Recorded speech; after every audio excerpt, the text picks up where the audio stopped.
अच्छा, previous lectures में हमने डिस्कस किया रिग्रेशन के बारे में, सिंपल लीनियर रिग्रेशन के बारे में, रिग्रेशन लाइन के बारे में, वेरिएंस के बारे में, एरर टर्म के बारे में।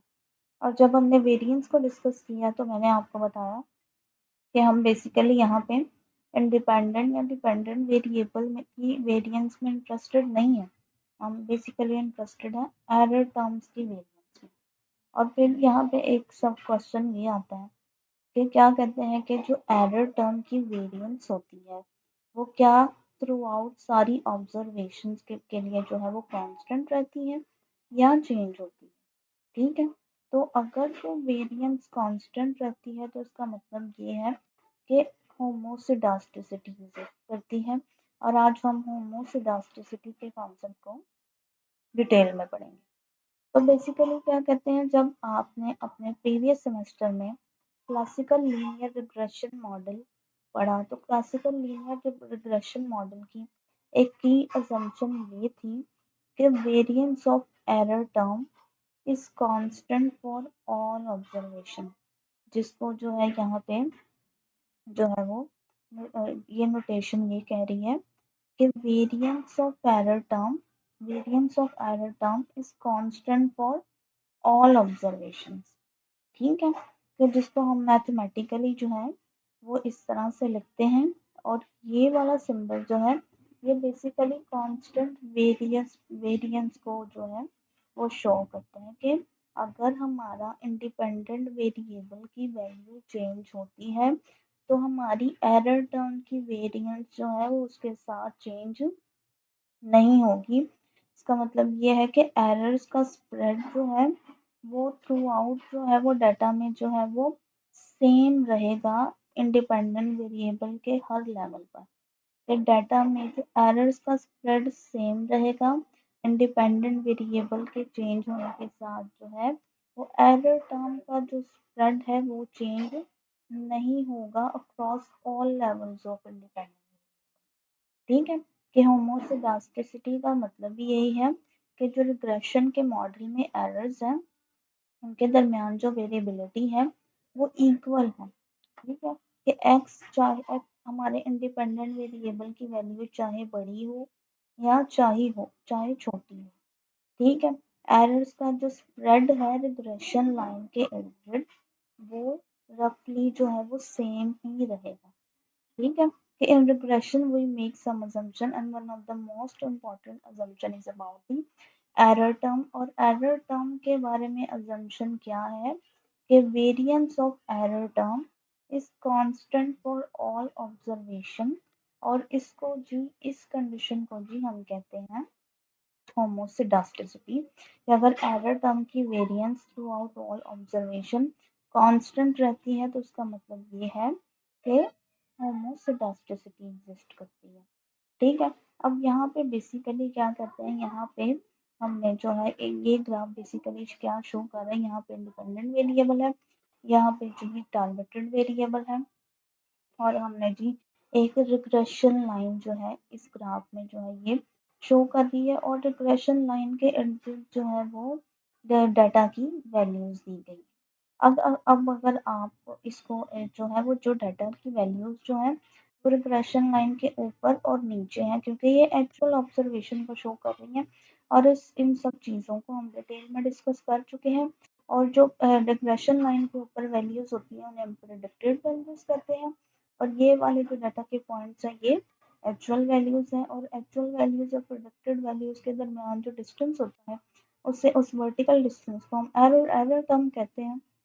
अब होमोसेडास्टिसिटी का कॉन्सेप्ट ये कहता है कि ये एरर जो है वो रिग्रेशन लाइन के इर्द गिर्द जो है इनका स्प्रेड जो है वो रफली इक्वल होना चाहिए।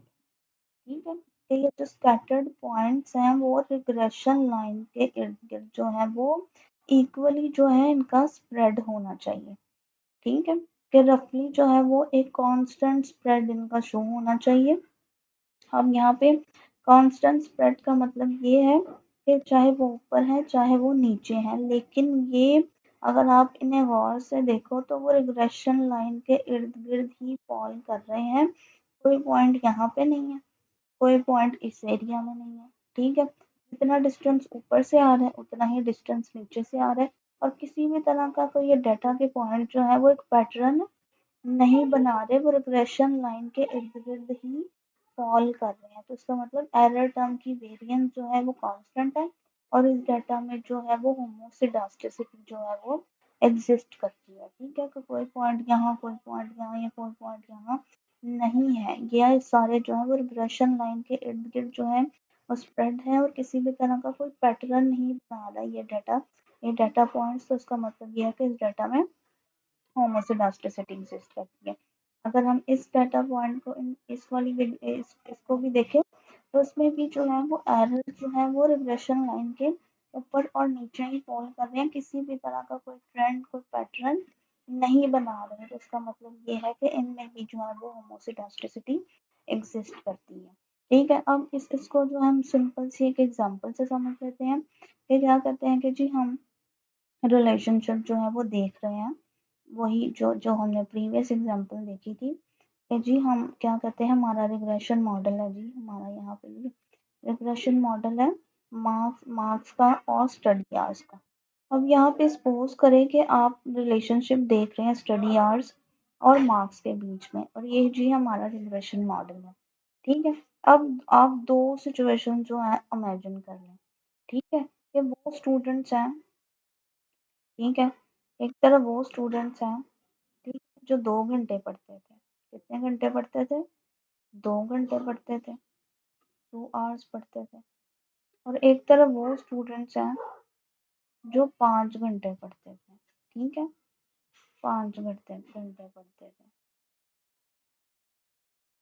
अब जो स्टूडेंट्स 2 घंटे पढ़ते थे ना, हो सकता है वो उनके स्कोर फॉल करें 50, 52 और 48 के बीच में, ये प्रिडिक्ट कर रहे हैं। और जो 5 घंटे पढ़ते थे वो शायद स्कोर करें 65, 67 और 63। और एक तरफ वो स्टूडेंट हैं जो 8 घंटे पढ़ते हैं, तो वो शायद वो स्कोर करेंगे जी 80,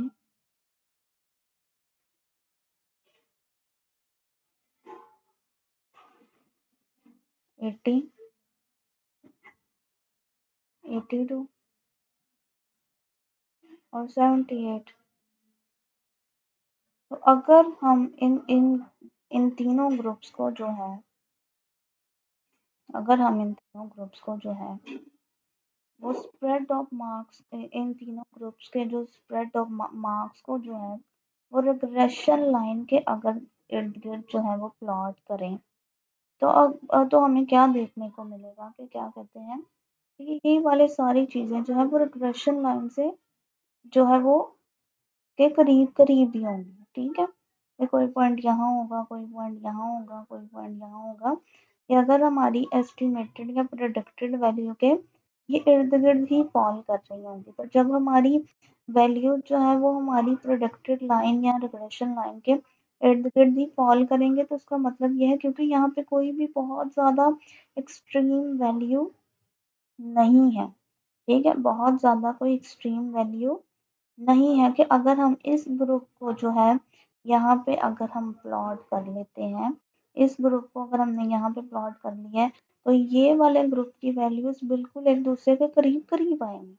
क्योंकि 50 का और 50 और 52 का 2 पॉइंट्स का फर्क है, और 50 और 48 का भी 2 पॉइंट्स का डिफरेंस है। तो वैल्यूज एक दूसरे के करीब करीब ही आएंगी। अगर हम जो है इन्हें भी जो है वो क्या कहते हैं, प्लॉट कर लेते हैं रिग्रेशन लाइन पे, तो उनकी भी वैल्यूज करीब करीब ही आएंगे, और अगर इन्हें कर लेते हैं तो उनकी भी वैल्यूज करीब करीब ही आएंगे। तो उसका मतलब ये है कि जो एरर्स होंगे उनका साइज भी छोटा होगा, और वेरिएंस एरर्स की जो वेरिएंस होगी वो भी कांस्टेंट ही आएगी। इसका मतलब ये है इस सिचुएशन में जो है वो होमोसिडास्टिसिटी एग्जिस्ट करेगी। ठीक है, अब अगर हम एक और एग्जांपल ले लेते हैं जी, अगर हम देखते हैं जी इनकम का और सेविंग का रिलेशनशिप। ठीक है, कि अगर हम लोगों के इनकम लेवल्स पे इनकम इनकम के लेवल को चेक करें कि किस तरह से लोगों का जो सेविंग का बिहेवियर है ना, सेविंग का बिहेवियर जो है ना उसमें वेरिएबिलिटी को शो करे, तो उसमें भी शायद एरर्स की जो वेरिएंस है वो कांस्टेंट रहेगी। फिर जो लो इनकम इंडिविजुअल्स होंगे वो शायद जो है वो सेव कर रहे होंगे 1000, 1200, 900 के बीच में। जो मिडिल इनकम इंडिविजुअल्स होंगे वो सेव कर रहे होंगे 5000, 4800, 5200। जो हाई इनकम इंडिविजुअल्स होंगे 10,000, 10,300, 9700 इस तरह से सेव कर रहे होंगे। तो अगर हम इन सारी पॉइंट्स को जो है वो रिग्रेशन लाइन के इर्द गिर्द जो है वो प्लॉट करते हैं, तो रिग्रेशन लाइन के इर्द गिर्द भी जो है वो इनकम का जो स्प्रेड है वो ऑलमोस्ट सिंपल सेम आएगा, और ये डाटा जो है वो होमोसेडास्टिसिटी की असम्पशन को सेटिस्फाई करेगा। अब यहाँ पे क्वेश्चन आ जाता है कि होमोसेडास्टिसिटी की असम्पशन जो है वो क्यों इम्पोर्टेंट है। ये इम्पोर्टेंट इसलिए है क्योंकि बहुत सी जो स्टैटिस्टिकल प्रॉपर्टी होती है ना, जब हम रिग्रेशन रन करते हैं तो वो उस पर डिपेंड कर रही होती है। ठीक है, बहुत बहुत सी ऐसी प्रॉपर्टीज हैं जो उस पर डिपेंड कर रही होती हैं।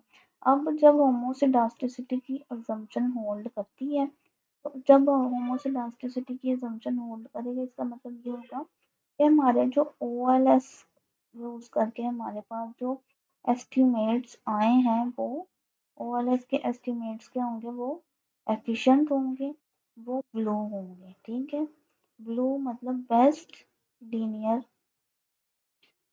अनबाइस्ड, बेस्ट भी होंगे, लीनियर भी होंगे, अनबाइस्ड भी होंगे, एफिशिएंट भी होंगे।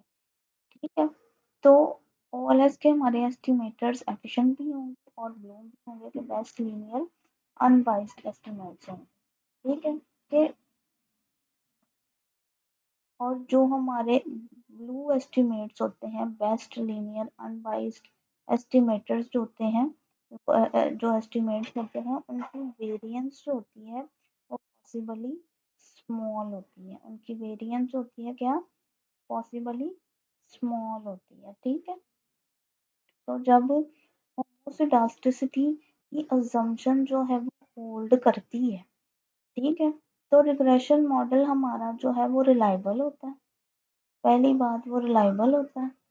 ठीक है, जब हमारी होमोसेडास्टिसिटी की असम्पशन होल्ड करती है तो ओएलएस यूज जब रन करते हैं तो हमारे स्टैंडर्ड एरर्स जो होते हैं उनकी एस्टिमेशन करेक्ट होती है। ठीक है, हमारे जो हाइपोथेसिस टेस्ट होते हैं जैसे टी टेस्ट होते हैं, एफ टेस्ट है, वो वैलिड हो जाते हैं। ठीक है, और हमारे जो कॉन्फिडेंस इंटरवल्स होते हैं वो भी एक्यूरेट होते हैं। ठीक है, तो होमोसेडास्टिसिटी की असम्पशन जो होती है वो हमारी जो स्टैटिस्टिकल इन्फ्रेंस होती है ये हमारे एस्टिमेट्स को जो है वो ट्रस्टवर्थी बनाती है।